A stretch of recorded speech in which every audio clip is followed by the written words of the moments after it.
Le chrétien peut-il accepter des cadeaux qui viennent des païens? Doit-on évangéliser tout le monde? Des questions qu'on se pose des fois dans le secret, et pourtant nous avons déjà les réponses dans la Sainte Bible, qui est un ensemble de témoignages de la volonté parfaite de notre très saint Père Céleste. C'est lui qui me fait grâce aujourd'hui, très saint Père, ton regard sur moi. Et bien plus que tout, je bénis ton nom, mon Dieu. Je te célèbre, je t'exalte, je te loue, je t'adore. Je viens prier, mon Dieu, que tu viennes tenir également ce peuple debout, ce peuple qui ne comprend pas toujours que tes voies sont insondables. Oh Dieu Tout-Puissant, aie pitié de nous, pardonne-nous et tiens-nous debout encore par le Saint-Esprit au nom de Yeshua, le Messie, le Nazorien. Amen, amen, amen, amen, amen, amen, amen. Plusieurs témoignages, comme je le disais, viennent nous rappeler à quel point les voies de Dieu ne sont pas droites.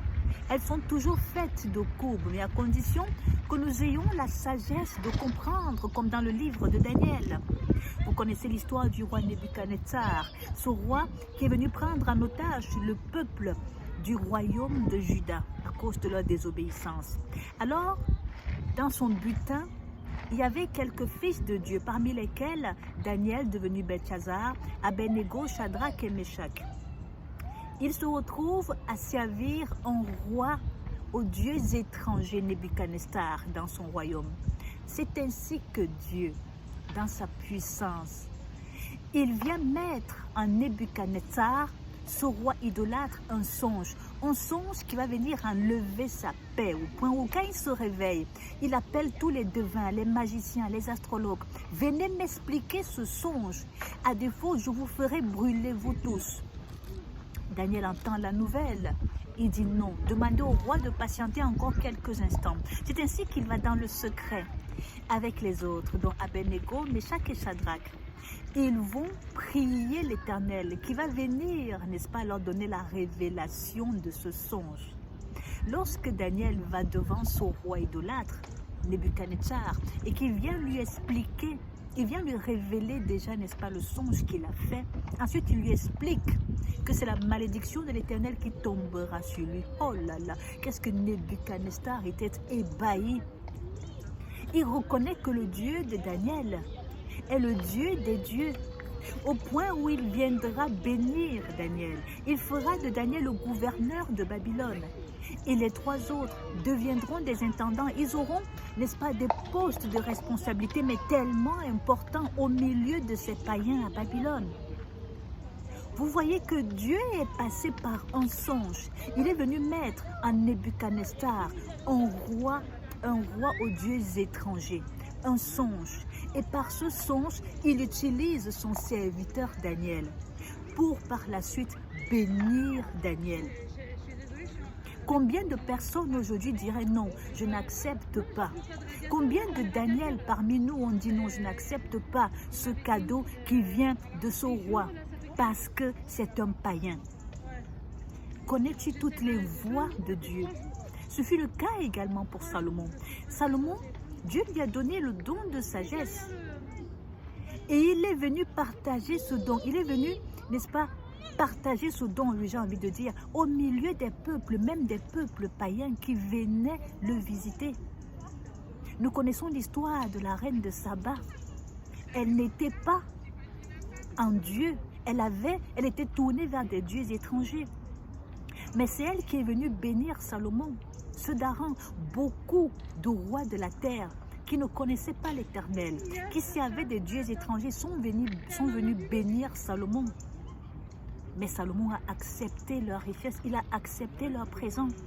Ce qu'il faut retenir ici, que ce soit pour Daniel, que ce soit pour Salomon, ils ont utilisé gratuitement le don que l'Éternel avait mis en eux. Parce que Daniel avait le don d'interprétation de ses songes. Il avait le don d'interprétation des visions qu'il a partagé avec le roi Nebuchadnezzar. Il ne l'a pas conditionné qu'il faut d'abord telle chose. Salomon n'a pas conditionné la reine de Saba et autres. Eux-mêmes venaient avec des présents parce que l'Esprit de Dieu venait se mouvoir en ces païens pour qu'ils bénissent le peuple de Dieu. Mais la condition, c'était que ces serviteurs restent aussi dans l'obéissance pour utiliser ces dons-là, comme l'Éternel le voulait. Vous connaissez l'histoire de Balaam, Balaam était ce qu'on appelle aujourd'hui un marabout. Mais l'Éternel est venu l'utiliser alors qu'il était corrompu la plupart du temps, n'est-ce pas, par des chefs de guerre et autres, notamment par le roi Balak, pour qu'il vienne maudire le peuple d'Israël, le peuple de Dieu. C'est là que l'Éternel vient d'abord le faire visiter par un ange. Et savez-vous qui a vu l'ange en premier? C'est l'ânesse de Balaam, c'est-à-dire le petit de l'âne sur lequel Balaam, ce marabout, était assis. C'est d'abord l'ânesse, n'est-ce pas, qui ouvre les yeux. 3 fois de suite, Dieu vient permettre que ce soit une ânesse, le petit de l'âne, qui voit en premier l'ange de l'Éternel, qui était déjà campé devant Balaam avec une épée. Il a souvent utilisé au milieu de vous des animaux. Vous avez un chien, vous avez une poule, vous avez un chat, vous avez je ne sais pas quoi comme animal, une chèvre, un mouton, qui a eu des comportements assez bizarres des fois. Mais vous, vous négligez. Pourtant, le Dieu que nous servons est également leur créateur. Il peut les utiliser aussi pour vous avertir d'une présence ou même de sa volonté. Balaam, qui était, comme je le disais tantôt, un marabout, un devin, est venu prononcer par la puissance de Dieu des « Ainsi parle l'Éternel » pour le peuple d'Israël. Il est venu prononcer des paroles de bénédiction pour les fils de Dieu, pour les fils d'Israël, alors qu'il avait été recruté, appelé pour aller maudire ce peuple-là. Pourquoi? Parce que c'était la volonté de Dieu, parce que la main de Dieu était sur ce peuple. Il y a des personnes qui ont, n'est-ce pas, été appelées pour vous faire du mal. Mais lorsqu'elles arrivent devant vous, elles changent de comportement. Elles viennent plutôt vous avertir. Pourquoi? Parce que l'Esprit de Dieu est sur vous. Ces personnes utilisées par le malin viendront changer de comportement à cause de votre obéissance, à cause de votre alliance même avec l'Éternel. Est-ce que Daniel, un seul moment, est venu parler à Nebuchadnezzar comme quoi, si jamais tu n'acceptes pas mon Dieu, je ne vais pas te révéler l'explication de ce songe? Non. Il n'a pas cherché, entre guillemets, à l'évangéliser. Merci. J'ai un petit visiteur. Non, ça va. Il n'a pas cherché à l'évangéliser. Salomon, pareil. Je disais tantôt que Dieu est aussi le Dieu des animaux. Donc voilà, alléluia.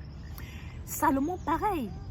Salomon n'a pas cherché à évangéliser la reine de Saba, à lui apporter la parole, à lui dire non, il faut d'abord servir l'Éternel. Il se contentait simplement de répondre aux questions de tous ces rois de la terre. Sachons utiliser les dons que l'Éternel a mis en nous. C'est à partir de ces dons que Dieu nous bénit, mais à condition qu'on les utilise gratuitement pour ces personnes. Lorsque tu conditionnes déjà un don que l'Éternel t'a donné, tu t'appauvris. Tu t'appauvris. Dieu peut utiliser un marabout, un animal même pour te parler. Il faut que nous demandions à Dieu souvent dans nos prières la sagesse, l'intelligence, parce que ses voies sont insondables.